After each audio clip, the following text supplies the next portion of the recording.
Baik, shalom. Selamat bagi kita semua. Perkenalkan, nama saya Nick Kimbel. Saya di sini sebagai mahasiswa di kampus IAKN Kupang. Di sini saya mendapatkan tugas membuat video untuk memenuhi syarat mata kuliah psikologi bencana. Dan di sini yang diberikan kepada ibu dosen yaitu UTS. Ya baik. Sini kita akan masuk ke penjelasan materi. Materi yang pertama yaitu dampak psikologi bencana. Bencana dapat menimbulkan dampak psikologis yang signifikan pada individu, keluarga, dan komunitas. Dampak ini bisa jangka pendek atau jangka panjang dan dapat mempengaruhi kesehatan mental serta kesejahteraan emosional. Yang kedua yaitu definisi bencana.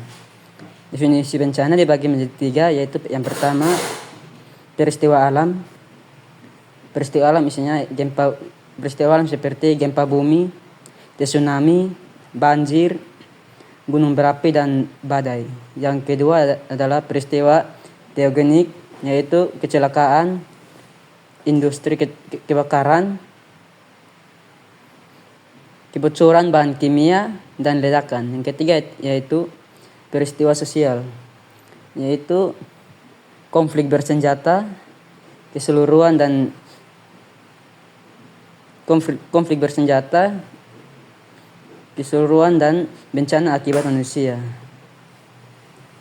Yang materi yang ketiga, reaksi psikologis korban bencana. Nah, reaksi psikologis korban bencana itu ada dibagi menjadi 3. Yang pertama itu ketakutan.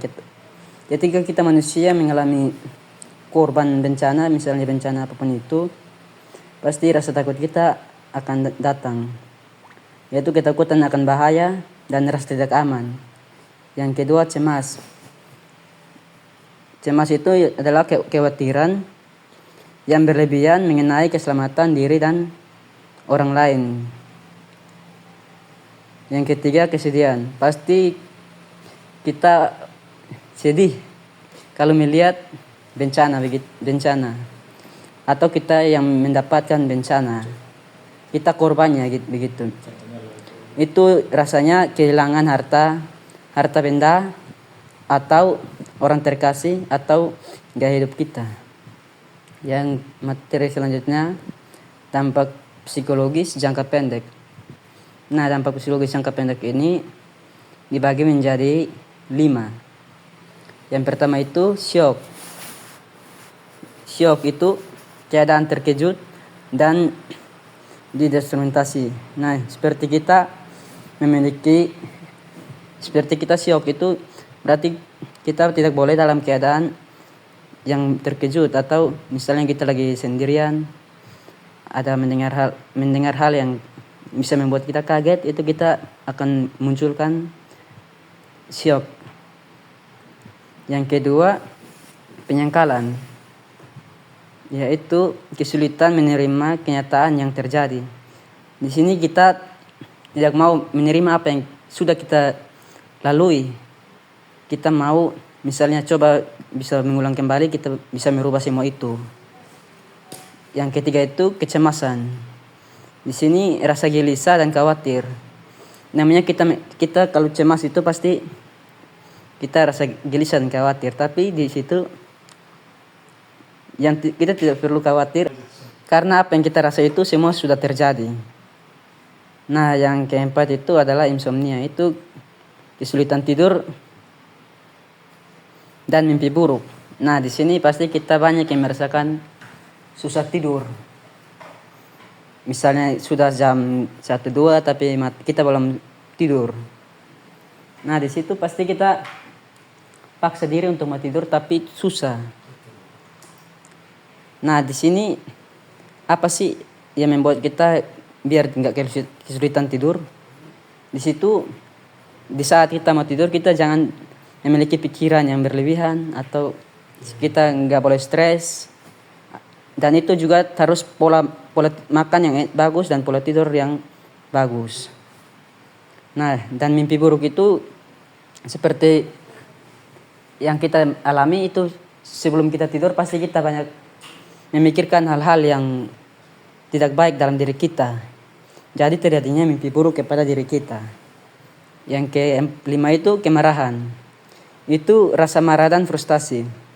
Nah, di sini kalau misalnya kita lagi emosi, pasti aja biar teman kita atau saudara kita membuat hal yang tidak salah menurut dia, tapi menurut kita itu apa yang dia buat itu salah. Karena kita dalam keadaan emosi. Yang slide terakhir itu adalah dampak psikologis jangka panjang. Nah, dampak psikologis jangka panjang itu adalah yang dibagi menjadi 3 lagi. Yang pertama itu gangguan stres atau pasca trauma, atau bisa disebut PTSD.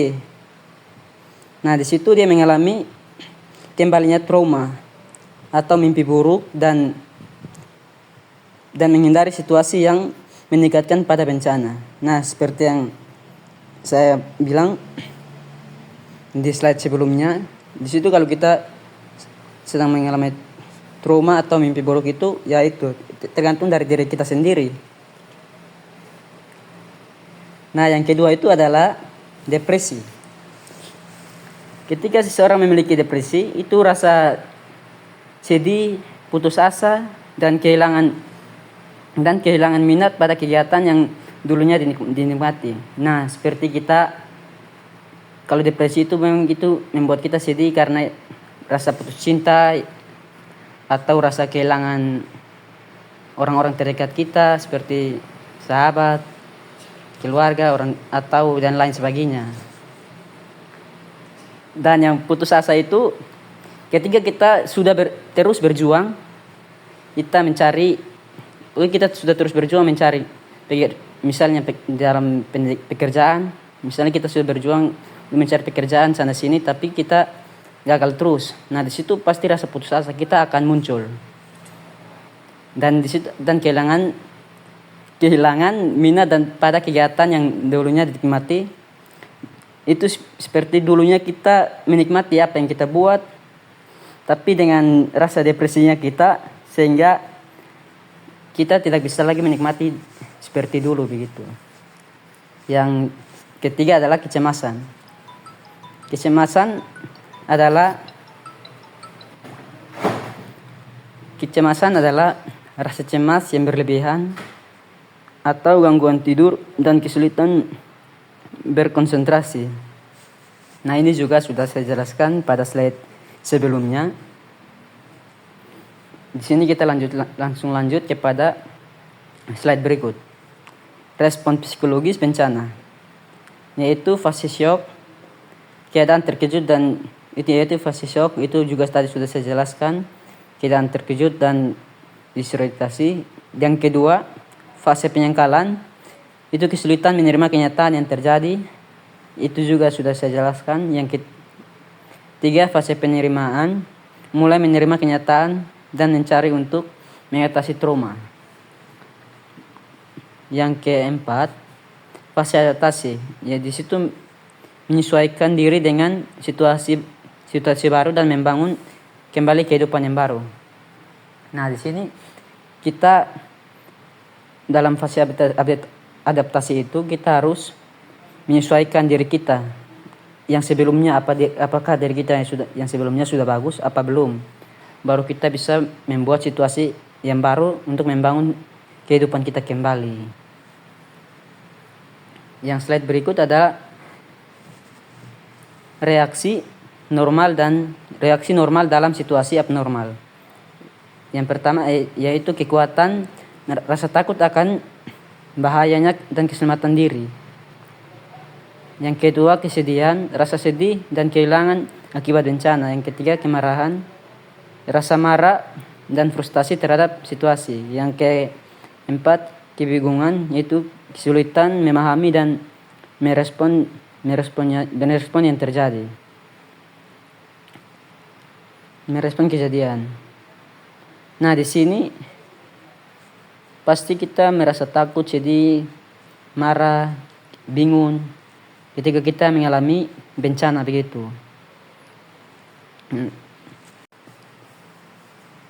Ya, baik, mungkin ini sedikit penjelasan dari saya mengenai PPT ini. Jika ada kesalahan atau penjelasan yang tidak berkenan, saya memohon maaf. Atas nama saya Nikim Beo, dan di sini saya akan menutup video ini. Terima kasih. Shalom.